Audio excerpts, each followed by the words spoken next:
السلام علیکم دوستو، آج ہم بات کریں گے ایک ایسے ترک سردار کی جس کی داستان تاریخ کے اوراق میں گم ہو گئی ہے۔ جی ہاں، میں بات کر رہا ہوں کاراسي بے کی۔ یہ وہ شخصیت ہے جنہوں نے عثمانی سلطنت کے عروج کے دور میں اپنی پہچان قائم رکھی۔ تو آئیے کاراسي بے کی زندگی کا مکمل جائزہ لیتے ہیں اور جانتے ہیں کہ آیا وہ عثمان غازی کے دوست تھے یا دشمن۔ کاراسي بے 14ویں صدی کے ایک طاقتور ترک سردار تھے جو کاراسي قبیلے کے سربراہ تھے۔ ان کا قبیلہ اناطولیہ، آج کا مغربی ترک کے علاقے بلکسر میں آباد تھا۔ کاراسي بے نے اس علاقے میں ایک آزاد ریاست قائم کی اور بہت سے ترک سرداروں سے تعلقات قائم کیے۔ اب آتے ہیں اس سوال کی طرف کہ آیا کاراسي بے اور عثمان غازی کے درمیان دوستی تھی یا دشمنی؟ اصل میں تاریخ میں دونوں کے درمیان کسی بڑی دشمنی کا ذکر نہیں ملتا۔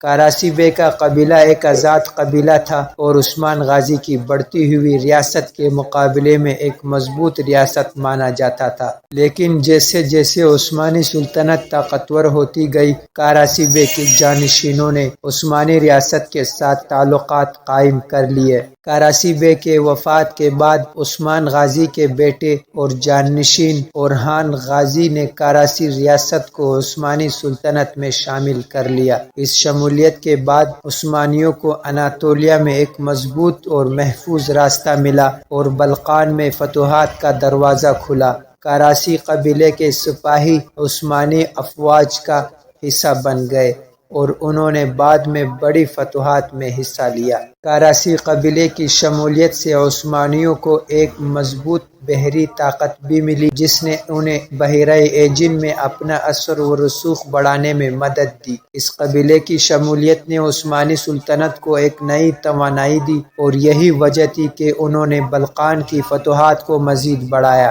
تو دوستو، کاراسي بے اور عثمان غازی کے درمیان کوئی واضح دشمنی نہیں تھی۔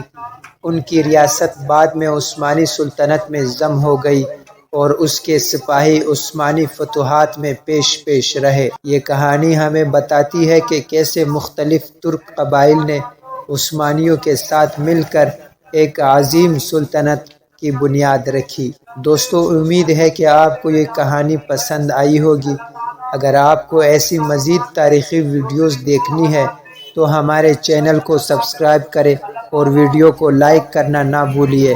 آپ کے خیالات جان کر خوشی ہوگی تو کمنٹس میں ضرور بتائیے۔ اگلی ویڈیو تک اللہ حافظ۔